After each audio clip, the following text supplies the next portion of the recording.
I'm Hannah Reed, 34 years old, and that Thanksgiving night still echoes in my mind. My sister Emily lifted her wine glass, smiled across the crowded table, and said, "Here's to family." Except for Hannah, the failure who thinks money makes her worth something. The laughter that followed wasn't loud, but it cut deeper than any shout could have. My parents chuckled politely. My aunt clinked her glass as if it were a harmless joke. They didn't notice the room growing quiet on my side of the table, or how my hand trembled just enough to make the silverware ring. That was the moment something inside me finally shifted, the moment I stopped mistaking silence for peace. Before I go any further, let me know where you're listening from in the comments, and hit that like and subscribe button if you've ever been the one holding your family together while they barely noticed you were there. I grew up in a small Ohio town, the kind of place where the same families filled every church pew on Sundays and neighbors still brought casseroles when someone got sick. My parents believed in hard work and good manners, though in our house those values somehow meant that noise equaled importance. Emily, 3 years younger and bursting with energy, filled every room she entered. She sang at talent shows, told stories that made adults laugh, and always seemed to shine just right in the light of approval. I was the quiet one, the reader, the builder, the steady hand that kept the house running when things went sideways. By the time I was 16, I had a part-time job after school tutoring and saving for college. My parents praised me for being independent, but it wasn't the same kind of praise Emily got. She was called our free spirit, our sunshine, while I was so dependable. Dependable was another word for invisible. I learned early that if I wanted something new, shoes, a field trip fee, even attention, I had to earn it myself. When Emily forgot things, I covered for her. When she cried after failing a class, I sat beside her rewriting her notes so she wouldn't fall behind. My parents saw that as sisterly love. I saw it as survival. In college, our paths split. I studied computer science on scholarship. Emily switched majors so many times I lost count.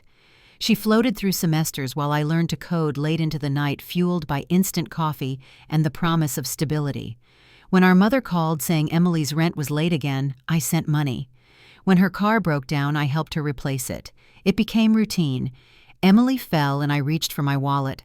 Somewhere along the way, giving turned into the only language I knew how to speak. Success came quietly. By 29, I had built a small tech firm that paid the bills and then some. My parents were proud in that distant, practical way. They loved that I was doing well, though they never really asked how I was doing. Emily was still the center of family stories. Every phone call started with her and ended with her. When she posted pictures of her latest adventure or a new boyfriend, my parents forwarded them to me with heart emojis, as if I were supposed to cheer from the sidelines. I told myself it didn't matter. I told myself this was just how families worked, one star, one anchor. I convinced myself that being useful meant being loved. So when Emily started a photography business and needed a small loan, I wired the money without thinking. When Dad needed surgery, not covered by insurance, I paid the difference before he could even ask. When Mom's car gave out, I replaced it. Birthdays, holidays, emergencies, it all went on my card quietly, efficiently, the way I did everything. They thanked me with words like, "You're such a blessing," which sounded kind, but always felt like distance. Still, I kept showing up. Thanksgiving, Christmas, family barbecues. I was there usually after work, slipping in late with flowers or dessert in hand. Emily would sweep through the door half an hour later, hugged and adored, wearing something new and expensive. She'd make a toast, tell a story, and everyone would laugh. I'd sit at the far end of the table, half proud, half tired, reminding myself that love didn't have to look fair to still be real. But that year felt different before it even began. Emily had insisted on renting a rustic farmhouse restaurant just outside of town. She handled the guest list and the theme, but conveniently left out who would pay.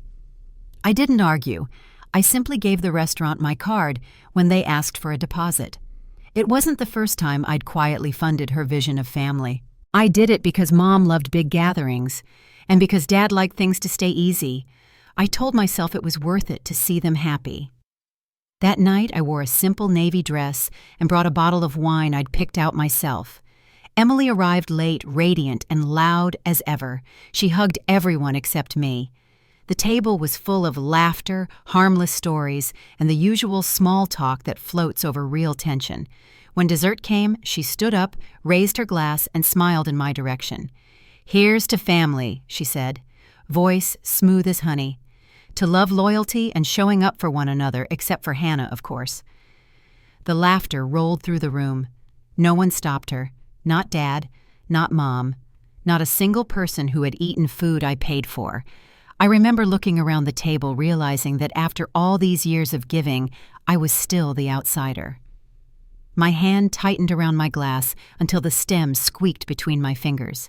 I didn't know it yet, but that moment would change everything. What came after that toast wasn't revenge. It was truth. Finally unburdened, a slow unraveling of years spent holding everyone else's weight. And as I watched their smiles fade into silence, I knew something was about to break wide open. The room stayed silent long after the sound of my words faded. The candles flickered in the draft that followed Emily's exit, her heels still echoing down the hallway. My parents kept their eyes on their plates, pretending to rearrange silverware that didn't need touching. I sat still, feeling the weight of a dozen eyes that didn't know where to look. The air had changed thick and unmoving, as if even the walls were waiting to see what I would do next. When the last cousin offered an awkward goodbye and the room finally emptied, I lingered behind, folding my napkin and laying it neatly beside the untouched slice of pie. The restaurant staff began clearing tables around me, their smiles brittle and careful. I slipped my card from my wallet and handed it to the manager. He looked surprised, but said nothing. I wasn't paying out of guilt. I was paying to end the night clean. I wanted no stories later about how I'd stormed out and left a bill behind. I was finished being their provider, but I would not be their excuse. By the time I got home, the messages had already started. My father's voice came through first firm and disappointed. "That wasn't fair, Hannah. You blindsided everyone. That's not how we handle things in this family." My mother's voicemail followed soft and trembling. Sweetheart Emily was joking. "Don't let one comment ruin everything. Please, let's have lunch tomorrow. Just us." Then there were the texts from Emily, short, venomous bursts of words that still managed to sting. "You embarrassed me. Grow up. Hope your money keeps you warm." I stared at the screen until the messages blurred. Then I set the phone down and opened my laptop. For years I had tracked every cent I'd spent on them, not out of resentment, but because it helped me remember what was real when guilt tried to rewrite history. Rent payments, medical bills, tuition, car repairs, even the holiday trips I'd paid for as a treat. I totaled everything and attached the spreadsheet to a single email. The subject line read, "In case you forgot." No message inside, just numbers. Numbers that told a story no one had wanted to hear. I thought sending it would feel dramatic, maybe even petty. Instead, it felt quiet, almost matter of fact. 3 hours later, Emily's reply came. "Wow, you really are that insecure. Congrats. Want a medal I didn't finish reading." I closed the message and let the silence settle again. The next morning, my mother called 3 times before I silenced my phone. Her words from the voicemail were familiar, worn smooth by years of repetition.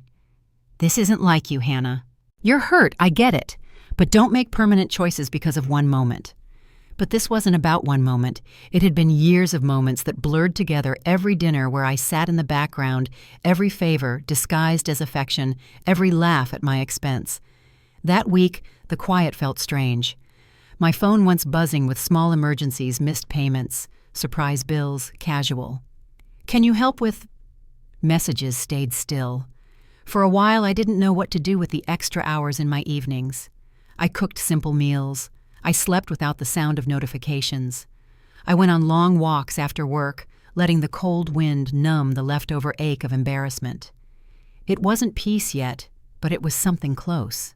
5 days later, I logged into my bank account and saw something that stopped me cold.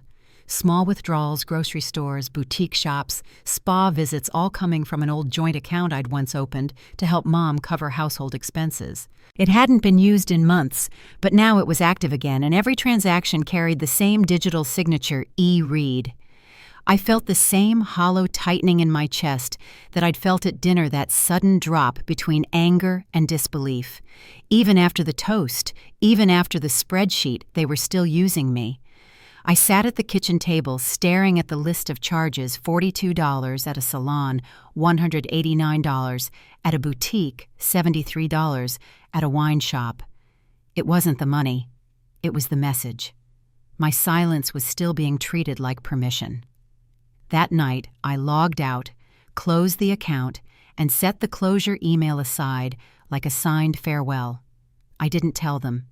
There would be no warning this time, no explanation. Days passed quietly. No one called. No one asked if I was okay. The space between us widened, and for the first time, I didn't rush to fill it. I stopped checking group messages. I muted the family thread that buzzed with photos of Emily's new work project and weekend brunches. Without my name on their bills, I had simply vanished from their orbit. It was lonely, but it was also the first breath of freedom I'd felt in years. Then one afternoon, I came home to find a cream-colored envelope wedged halfway through my mail slot. My name was written across the front in uneven black ink, my father's handwriting the same shaky scrawl that had signed every birthday card since childhood. I turned it over twice before opening it. Inside were several pages clipped together, photocopies of statements, printouts of emails, and a single handwritten note on top. "Hannah," it said, "we've made mistakes. I've made mistakes. But you need to know what's going on. I didn't know where else to turn. Dad."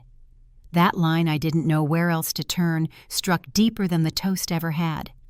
I laid the papers out across the kitchen table and started reading. The first page showed a joint checking account in my parents' names, drained almost to nothing. One transaction after another. $1, $200 here, $2, $800 there, each marked with the same note: E. Reed. Some were PayPal transfers. Others were ATM withdrawals or boutique purchases. The amounts weren't random. They formed a pattern like clockwork. The next document was an email thread between my father and their financial advisor. The subject line read, "House refinance discussion." I skimmed until one sentence stopped me. "We may need to refinance the property if this continues. I've tried talking to Emily. She says she's handling it, but Hannah can't know. She's done enough already." The words blurred for a moment. She's done enough already. It was the first real acknowledgement I'd ever been given, and it wasn't said to me. It was buried in an email written out of quiet panic. They were losing the house, the same house my parents had always bragged about owning outright, the one that held every holiday memory, every family photo. And it was disappearing one purchase at a time, all to fund Emily's life. I read the rest of the documents until the numbers no longer looked like numbers. They looked like years, years of giving, of smoothing things over, of pretending we were a family that helped each other, when the truth was that I had been the only safety net. The last page showed the balance left on the mortgage just enough to make selling inevitable within months. I sat there for a long time, the papers spread across the table like evidence. Outside, the evening light faded to blue. I wasn't angry, not in the way I used to be. I was tired, but under the exhaustion, a kind of clarity settled. For once, I could see everything as it was, not through guilt, not through obligation, but through truth. They were drowning, and they still couldn't bring themselves to ask for help the right way. I gathered the papers, slid them into a folder, and stared at the note again. Didn't know where else to turn. I whispered the words under my breath. Then I looked around my quiet apartment, the first space in my life that was entirely mine, and made a decision. I wasn't going back into the role they'd written for me. If I stepped in again, it would be on my terms, not theirs. I picked up my phone and scrolled through my contacts until I found the number I needed. A friend had mentioned a lawyer once, someone fair but firm, who helped her set up a trust after her divorce. The name was Marissa Adler. I saved it, closed my phone, and exhaled. I didn't know exactly what I was about to do, but I knew this: if I didn't stop the pattern here, it would keep spinning long after I was gone. Outside, the wind picked up, rattling the windows. I turned off the kitchen light, leaving the folder open on the table, the top page marked with the words E. Reed repeated again and again. Tomorrow I'd make the call. And when I did, everything in our family would begin to change quietly, at first, then all at once. The next morning came gray and quiet. I sat at the kitchen table with my coffee, the folder from my father still open in front of me. Numbers blurred into each other under the dull light, the pages smelling faintly of printer ink and worry. I'd spent the night reading and rereading his note until I could recite every word. He hadn't called, and neither had Mom. They must have known I was angry, though anger didn't feel like the right word anymore. It was more like exhaustion with a pulse. By 8, I'd dialed the number I'd saved the night before. The voice that answered was brisk, but not cold. Marissa Adler's office. When she came on the line herself, I didn't waste time. I told her everything about the Thanksgiving dinner, the years of financial help, the withdrawals, the mortgage. She didn't interrupt. I could hear a pen scratching notes on paper as I spoke. When I finally ran out of words, she asked a single question. Do you want to punish them, or do you want to protect yourself? The silence stretched while I thought about it. I just want it to stop, I said. All of it. She exhaled softly, then said, Then we'll set boundaries that hold. We met that afternoon in her downtown office, a space full of clean lines and quiet colors. She offered me water and motioned for me to sit. Across the desk, her eyes were steady, practical, unflinching. What you've described, she said, flipping through her notes, isn't just generosity gone too far. It's learned dependency funded by your guilt and their comfort. I shifted in my chair, but she went on.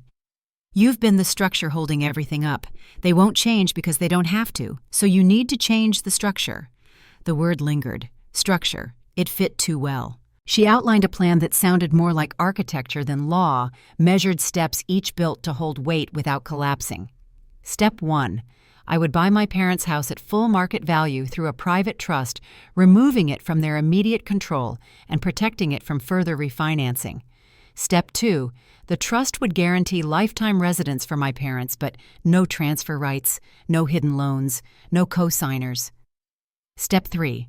I would clear their existing debts through the trust, but with documentation and legal limits. You'll protect them, she said, without enabling them, and you'll protect yourself most of all. By the end of that meeting, my head ached from the details, but for the first time in years, I felt steady. When I walked back to my car, the city noise felt sharper, cleaner. I spent the evening reviewing the draft papers Marissa sent over dense pages of terms, clauses, and signatures. Every line translated to something I'd never had before boundaries. 2 days later, I transferred the funds. The following morning, I wrote a short letter to my parents. No apologies, no emotion, just clarity. I explained that the trust would cover their debts, keep them in the home, and prevent future losses. It wasn't a punishment. It was a limit. When I sealed the envelope, I felt a kind of calm that didn't depend on anyone's reaction. Mom called the next day. Her voice trembled. We got your letter. Are you sure this is necessary? We can work things out as a family. I said you'll be safe. That's what matters. She went quiet, then whispered, You sound like a stranger. I didn't know how to answer that. Maybe I was. A week later, we met at Marissa's office to sign the documents. My parents sat across from me side by side, the papers stacked neatly between us. Dad looked older than I remembered, lines deepening across his forehead. Mom clasped her hands like she was afraid of dropping something fragile. Marissa explained each section patiently, her pen tracing the spaces where they needed to sign. When it came time for the final signature, Mom hesitated. You didn't have to do this, she said softly. I looked at her steady. No, I didn't. She nodded once and signed her name. There were no tears, no raised voices, just the sound of pens scratching paper and the faint hum of the air vent overhead. When it was done, Marissa gathered the pages and said she'd file everything by the end of the day.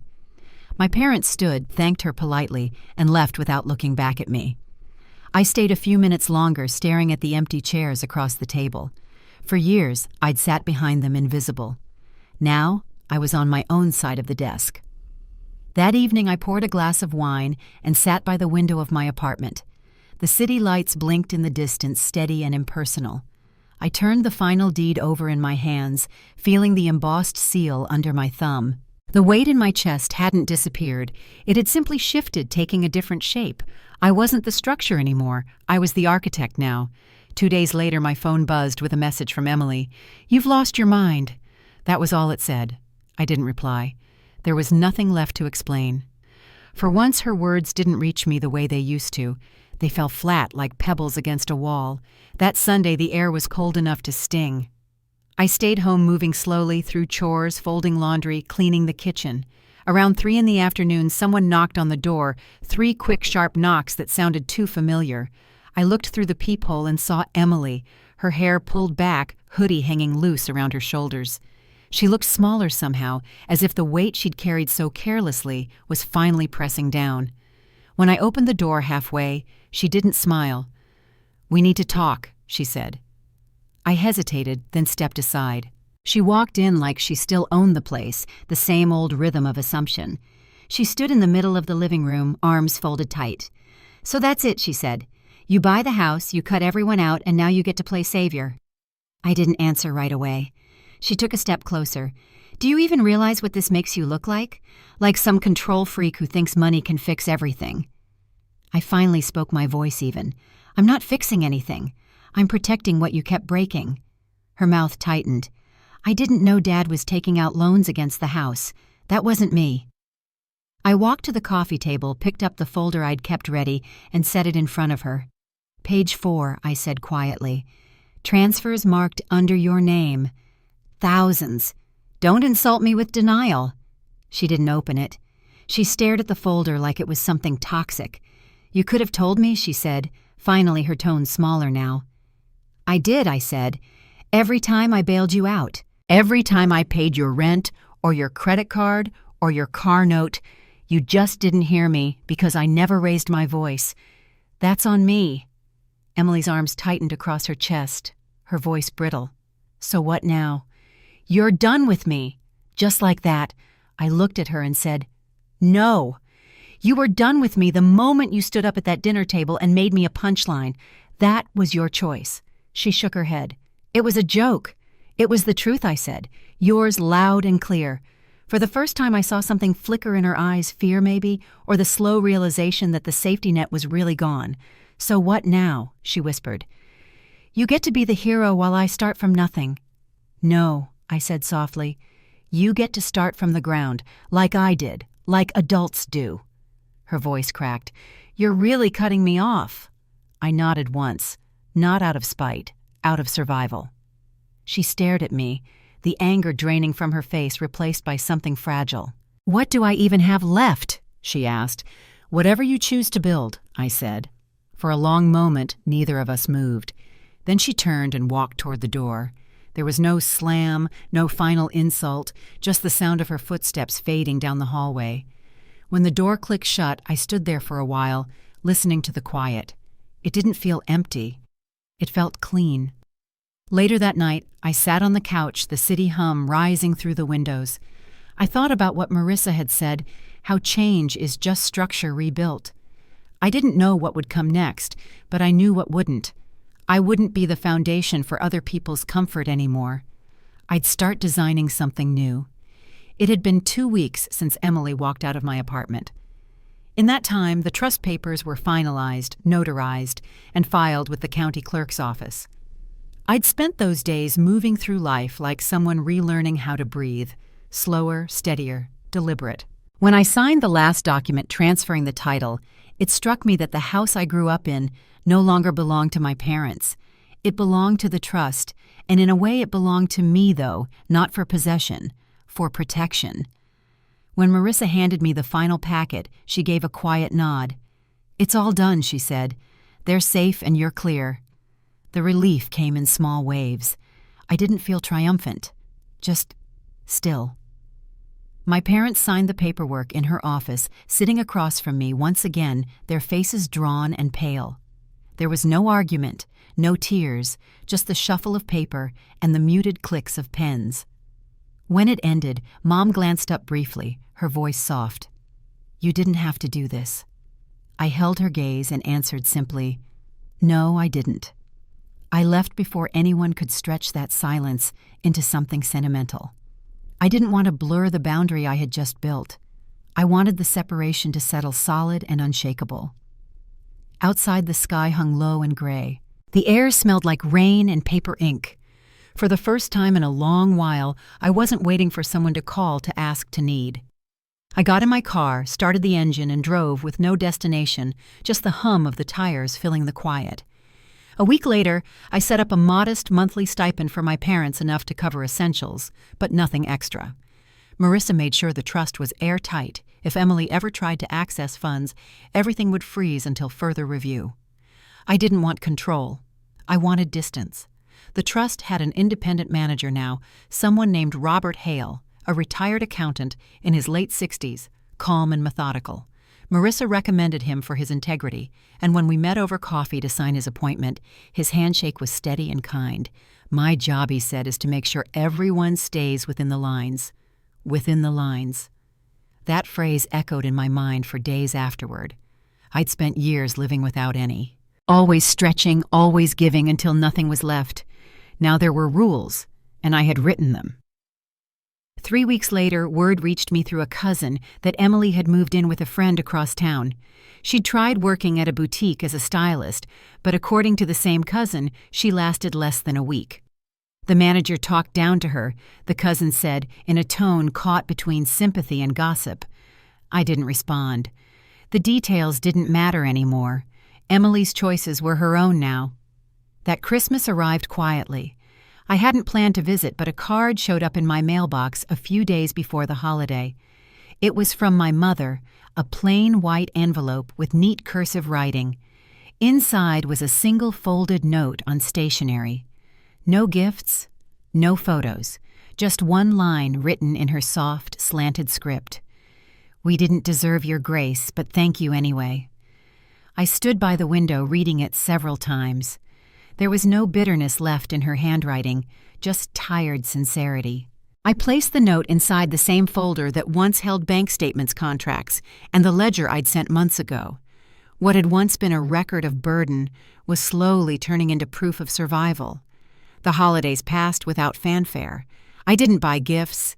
I didn't host dinners or send checks. For the first time, my calendar wasn't filled with other people's needs. My apartment was quiet, except for the steady hum of the radiator and the occasional creak of the old floorboards beneath my feet. I cooked small meals for one, walked to the park on weekends, and sometimes worked late into the night because I wanted to, not because I was escaping calls. In that stillness, I began to see my life differently. There were no surprise texts asking for help, no emotional ambush disguised as concern. The silence that once frightened me now felt like air. One Sunday afternoon, I took a walk through downtown. Shop windows glowed with winter sales. Families passed by carrying paper cups of cocoa. I caught my reflection in a storefront hair tucked under a wool hat, face tired but lighter somehow. It struck me that this was what peace looked like, unremarkable, steady, and mine. Over the next few months, small shifts followed. My father began calling occasionally, his voice careful but softer. We spoke briefly about weather work and the neighborhood dog that had grown too friendly with the mailman.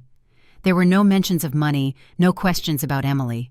Mom sometimes joined those calls, her tone warmer now, almost hesitant, as though she wasn't sure what version of me she was talking to.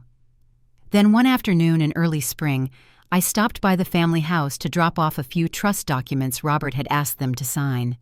The house looked the same from the outside, the white shutters, the oak tree in the yard, but something in the air felt different. My father opened the door, older and thinner, but his smile was genuine. Mom appeared behind him, holding a tray with tea before I could even decline. We sat in the living room surrounded by old photographs. The conversation stayed polite, easy even. When I stood to leave, Mom reached for my hand. "You've given us more than we ever gave you," she said quietly. Her voice trembled, but she didn't cry. "We're trying to do better." I nodded. That's all I ever wanted.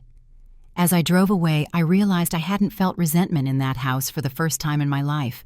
Just space, honest, measured, clean. Weeks turned into months. The trust ran smoothly under Robert's management. My parents adapted to their budget and started gardening again, something they hadn't done in years. Emily stayed distant. The only news I heard was that she'd moved apartments again, chasing another job that didn't last. I didn't follow up. Not because I didn't care, but because caring no longer required rescuing. Late one evening, I sat at my desk sorting through mail when I came across another envelope, this one from the trust office. Inside was the quarterly statement, a neat breakdown of balances and distributions. Everything was stable. I placed it beside the others and realized how much weight had lifted since the chaos began. The paper trail that once bound me to them now stood as quiet proof that order was possible. That spring, I started volunteering at a local community center, teaching basic coding workshops for high school students. It began as a weekend distraction, but slowly became something steady, something that filled the spaces where exhaustion used to live. Watching those kids learn, seeing their curiosity spark, it reminded me of who I was before obligation took over. One afternoon after class, I walked home past a row of blooming magnolia trees. Their pale petals had started to fall, scattering across the sidewalk like small reminders of change that happens quietly. I stopped and breathed in the cool air. For the first time, I wasn't thinking about what needed to be fixed or who needed my help. I was thinking about the life I was building not around anyone else but from the ground up.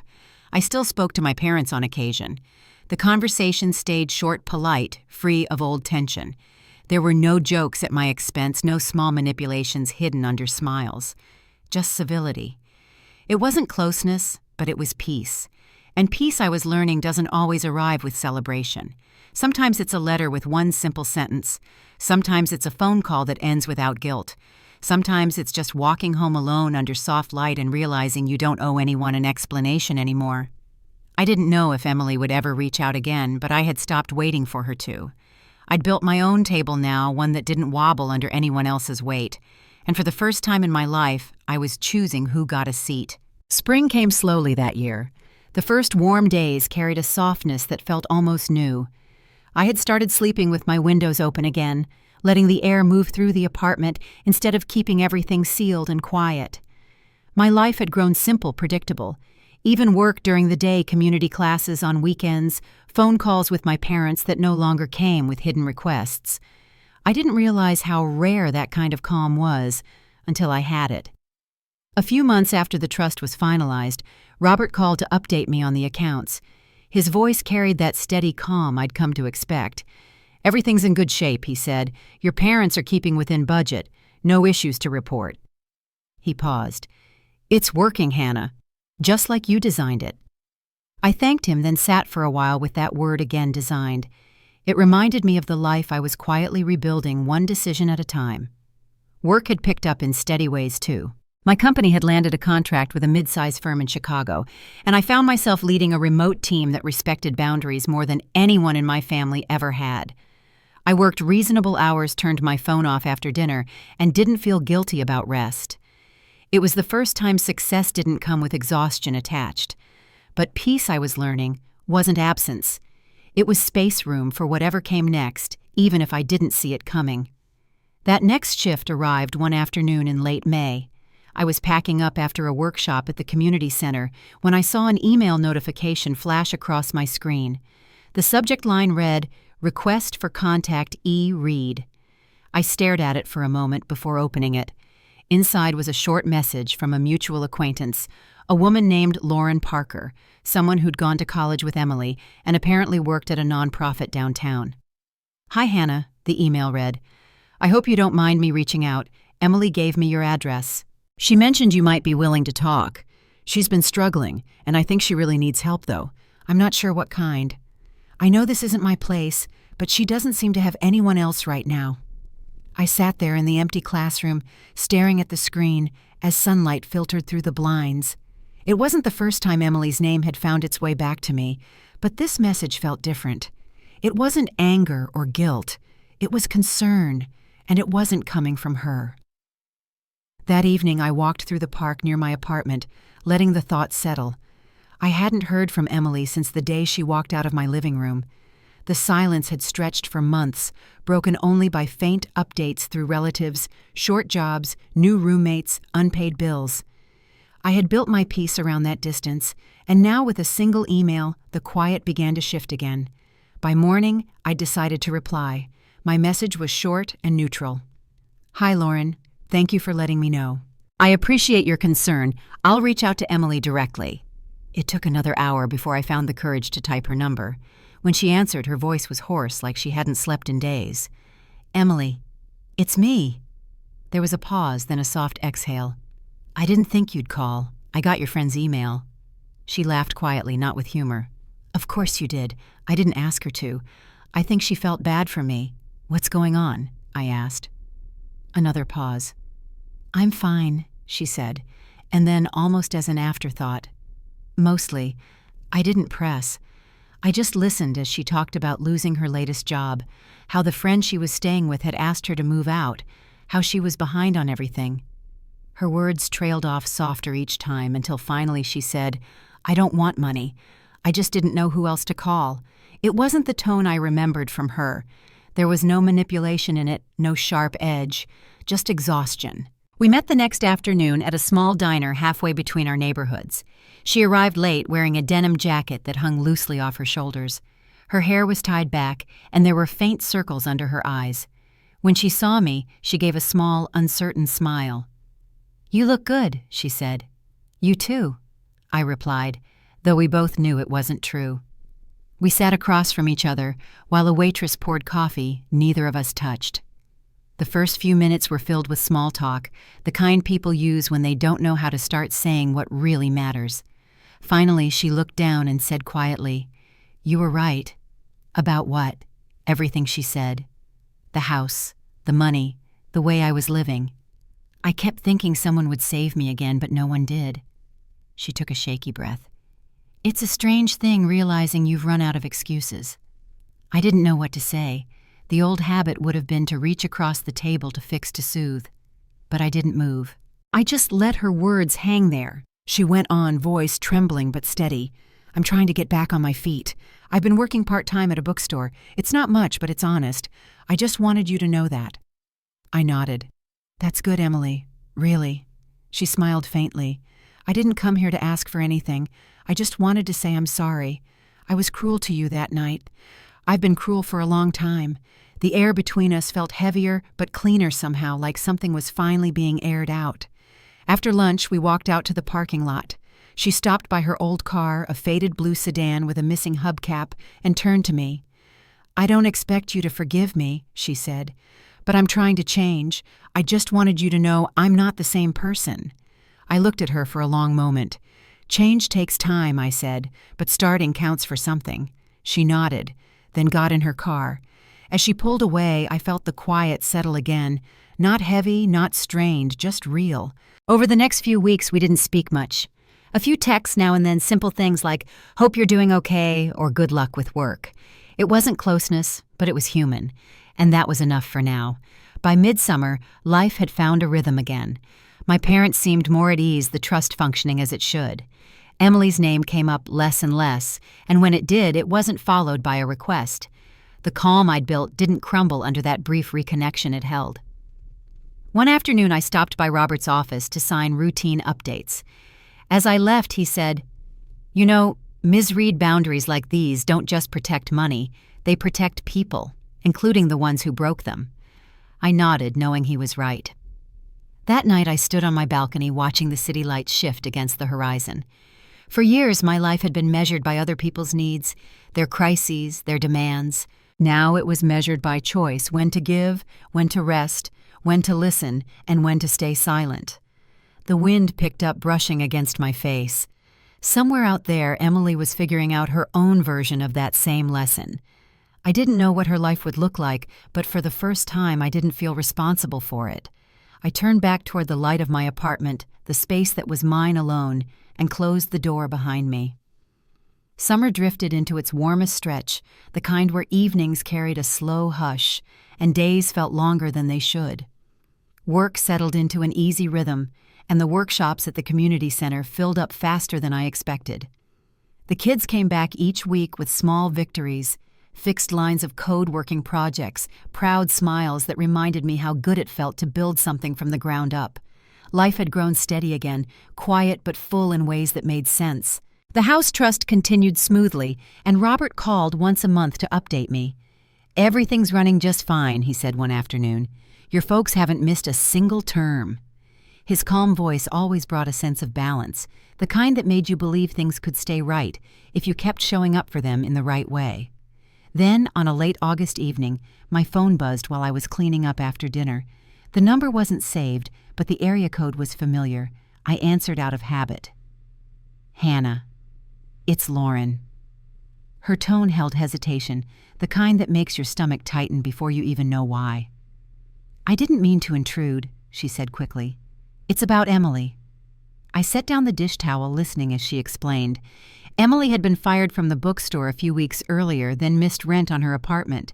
She'd moved into a small sublet with a roommate she barely knew. Lauren's voice softened. "She's not in trouble exactly, but she's not doing well. She's been keeping to herself, barely responding to messages." I asked where she was staying. Lauren gave me the address, a modest apartment complex across town. "She doesn't know I'm calling," she admitted. "I just thought you'd want to know." That night I sat by the window for a long time, watching the streetlights flicker. The instinct to rush in, to fix, to rescue still tugged at me somewhere deep, but the edges of that impulse had worn down over time. I wasn't the person who solved everything anymore. Still, I couldn't ignore the image of her sitting alone in some half-empty apartment, shrinking into herself. The next morning I drove across town. The building looked older, the kind of place where the walls absorbed too many lives.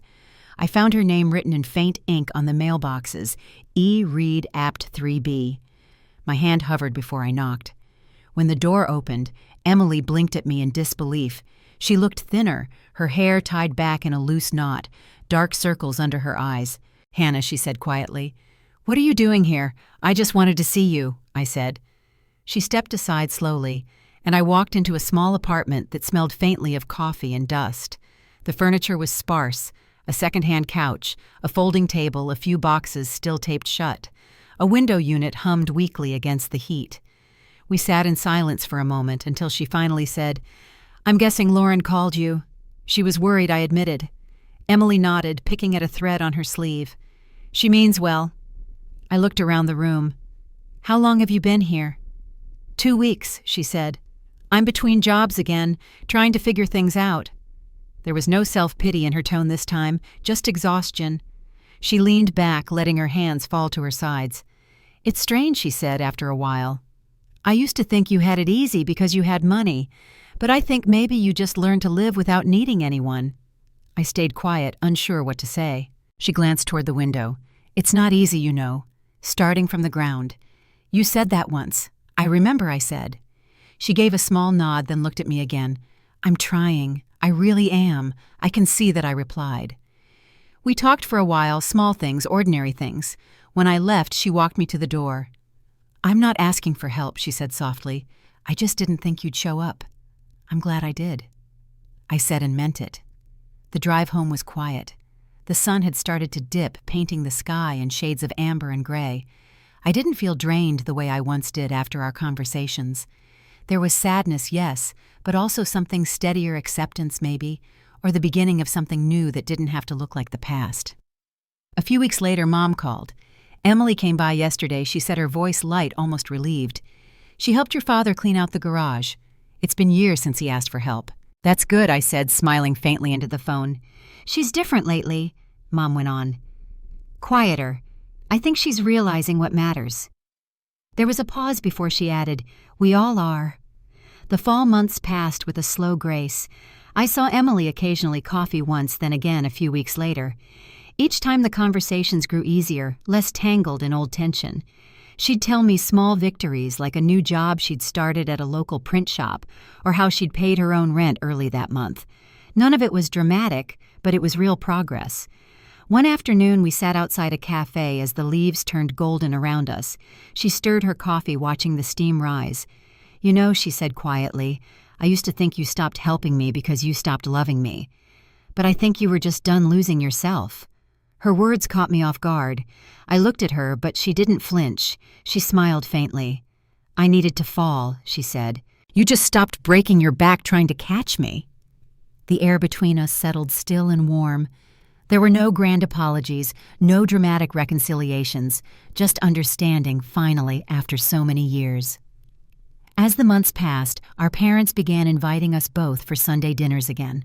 The first one felt strange, all polite conversation and quiet pauses. But over time, those meals grew softer, less forced. Emily brought homemade bread one evening, and my father praised it with genuine delight. Mom set the table with her old china, the same plates that had seen years of uneasy gatherings, and somehow they didn't feel heavy anymore. By winter, everything had shifted just enough to feel livable. The house was stable, the trust untouched. Emily was managing her life, learning to stand. And I was learning that letting go wasn't about loss. It was about room. Room for honesty, room for peace. One night as I walked home through falling snow, I thought about that Thanksgiving years ago. The toast, the laughter, the sharp silence that had followed. It all felt distant now, like something that happened to someone else. I reached my building, brushed the snow from my coat, and unlocked the door. Inside, the apartment was warm, the lights soft. I set my bag down and poured myself tea. Through the window, the city glowed against the dark, steady and alive. I didn't know what the future would bring for my family, but I knew this much: the foundation I'd built wasn't for them anymore. It was for me. And this time, I intended to keep it standing. The following spring arrived brighter than the last. The city was waking up again, cafes setting tables outside park trails filled with joggers, and the air holding that mix of hope and pollen that always marked new beginnings. My apartment looked different, too. Lighter cleaner lived in by someone who finally stopped measuring worth in exhaustion. Work was steady, the trust ran smoothly, and my parents seemed to have found a quiet rhythm. Mom had taken up gardening again. Dad called now and then just to talk about the weather or a recipe he'd tried. For once, every call didn't carry hidden tension. Emily, too, had found her footing. She was still working at the print shop, living modestly but responsibly. Our conversations were calm now, occasional coffee meetings that ended without resentment or apology. The past was still there, but it didn't steer us anymore. It just existed like a story we'd finally stopped retelling. One Saturday morning, I got a call from Robert Hale. "Everything's in order," he said in his usual steady tone. "The trust will close out its second year next month without a single discrepancy." There was a pause. "You've built something solid here, Hannah, not just financially." After we hung up, I sat for a while at my kitchen table, sunlight spilling across the papers.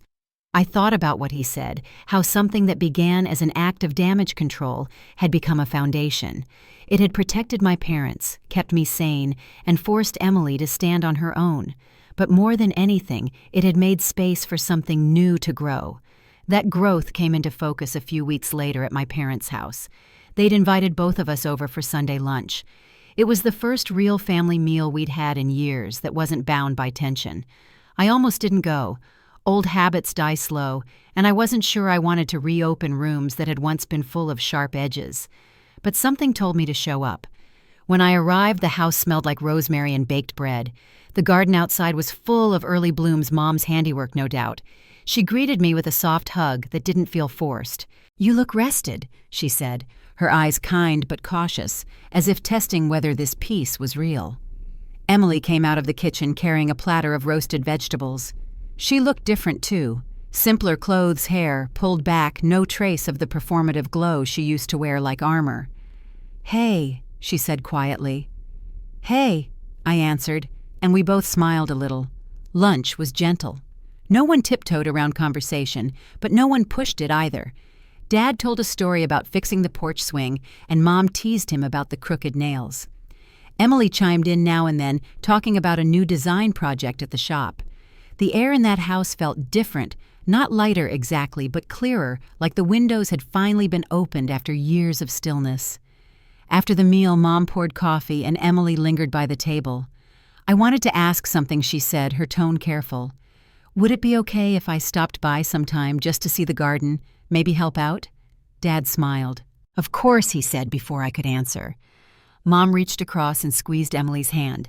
Later, as I stood in the doorway getting ready to leave, Emily followed me out. The afternoon light fell across her face, soft and golden. "I know I said it before," she said, "but I really am sorry. Not just for that night, for everything." I nodded. "I know." She took a breath. "You don't have to forgive me." "I already did," I said. "A long time ago. I just didn't say it out loud." Her eyes filled, but she didn't cry. She smiled instead, a small, fragile thing that somehow held weight. "Thank you," she whispered. Driving home that evening, I realized forgiveness didn't always come with fanfare. Sometimes it was quiet, like a door unlocking from the inside. I had spent years trying to fix my family with money, and now, without spending a cent piece, had finally started to take shape. Over the next few months, the calm held. The trust continued without issue, and Robert handled the administrative work with his usual care. Emily visited our parents more often, helping Mom in the garden and joining Dad for grocery runs. I kept my distance not out of bitterness, but because it felt right. Boundaries didn't mean separation anymore, they meant clarity. Then one evening in early fall, my father called unexpectedly. His voice was steady but soft. "Your mother and I were talking," he said. "We know things haven't been easy these last few years, but we want you to know how proud we are of you. You didn't just hold us together, you taught us how to stand." I didn't know what to say at first. Gratitude and disbelief tangled somewhere in my chest. "Thank you," I managed. "That means a lot." After we hung up, I sat in the quiet, remembering the years of laughter at my expense, the guilt, the silence. It felt strange, almost surreal to hear those words now. But they weren't empty. They carried the weight of change, the slow, painful kind that sticks. That fall, the community center asked if I'd consider leading a new mentorship program for young women interested in tech. I agreed, thinking back to how small I used to feel in rooms where my voice didn't matter. Teaching those girls wasn't just work. It felt like reclaiming something I'd given away long ago. At the end of each class, I'd tell them something simple. Your boundaries are not walls, I'd say. They're bridges, just built in the right direction. They'd nod, not fully understanding yet, but one day they would. Around Thanksgiving, Mom called to ask if I'd join dinner again this year. I hesitated for a moment, thinking about how the last one had ended years ago. But then she said, "It's different this time, Hannah. We'd really like you here." I said yes. When the day came, the same dining room was filled with soft conversation and the smell of roasted turkey. Emily brought a homemade pie, and Mom fussed over whether the crust was too dark. Dad poured coffee, humming an old tune. There were no speeches, no toasts, no sharp jokes disguised as humor. Just family flawed, imperfect, and trying. At one point, Emily caught my eye across the table. She lifted her glass slightly, not a grand gesture, just a quiet acknowledgement. I lifted mine back. No words, no need. That small exchange said everything that needed saying. The laughter that followed wasn't cruel this time. It was warm, real. Later that night, when I drove home under a sky full of winter stars, I thought about the long road that had brought me here, the years of giving the silence, the breaking, and the rebuilding. It had all led to this calm, this steady kind of justice that didn't need to hurt anyone to exist. The trust would stay in place, the boundaries would hold, and my life would keep moving forward. But for the first time, I wasn't just surviving my family, I was part of it on my own terms. And that was enough. Winter settled in softly that year. The air outside carried that familiar bite that made the world feel both quiet and alive. Snow gathered along the sidewalks, muffling the city noise, until only the hum of traffic and the faint ring of wind chimes filled the distance. Inside my apartment, warmth lingered, the kind that came not just from the heat, but from peace. It had been nearly a year since that Thanksgiving dinner when my family had laughed at my expense. A single moment that once felt like a breaking point had turned into something else entirely, a beginning I hadn't known I needed. Life looked different now, smaller in some ways, steadier in others. My parents' house was safe, the trust running smoothly. My work had grown in quiet but meaningful directions, and the community classes I taught had become one of my favorite parts of the week. Emily called sometimes short check-ins that carried no weight of expectation. She talked about her new apartment, the projects she managed at the print shop, the small promotions that came with responsibility she'd finally earned. I could hear a hint of pride in her voice, earned, not borrowed, and that meant more than she probably realized. On Christmas Eve, we gathered again at our parents' house. Snow had started falling by the time I arrived, dusting the steps in white.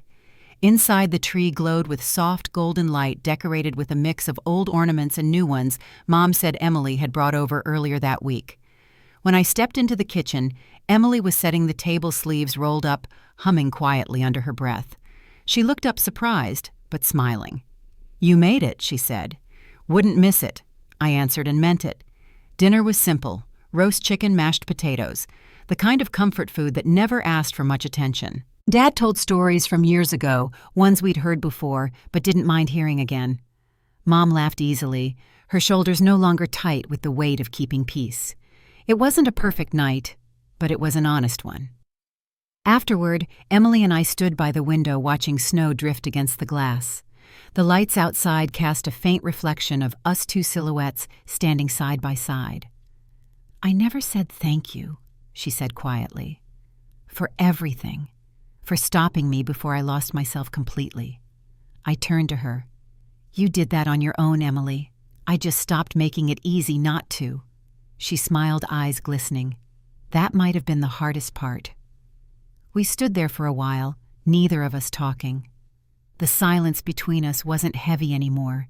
It was full of lessons of forgiveness, of understanding that came too late, and yet right on time. When it was time to leave, Mom hugged me tightly at the door. "You changed us, you know," she whispered. "All of us." I didn't know what to say, so I just squeezed her hand.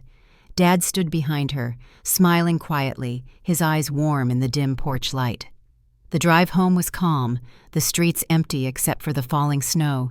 Streetlights blurred through the windshield, each one flickering like a quiet reminder of how far we'd all come. The old ache I used to carry, the one built from years of being unseen, had finally faded into something softer. Not gone, but transformed.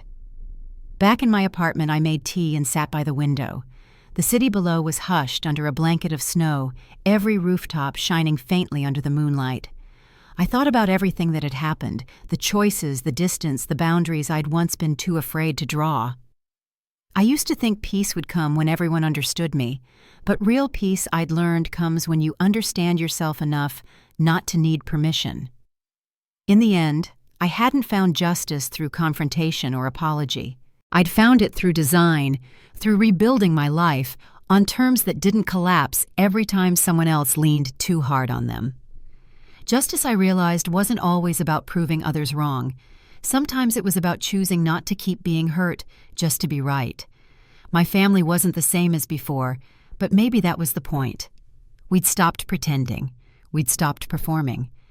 And in that honesty, something whole had finally grown where resentment used to live. As I turned off the lamp and let the room fall into darkness, I felt that quiet stillness again, the kind that once frightened me, but now felt like freedom. Outside, the snow kept falling in slow, graceful flakes, erasing old footprints and softening every hard edge it touched. Before I went to bed, I whispered a kind of promise to myself. I would keep this peace, protect it the way I once protected everyone else, because it was finally mine. If you've ever had to rebuild from the silence of being overlooked, I hope this story reminds you, you don't have to keep holding what breaks you just to keep the peace. Sometimes letting go is what sets it free. And if you've listened this far, take a moment to share where you're listening from, or tell me if you've ever found peace in your own way. Until next time, thank you for being here, and take care of your heart.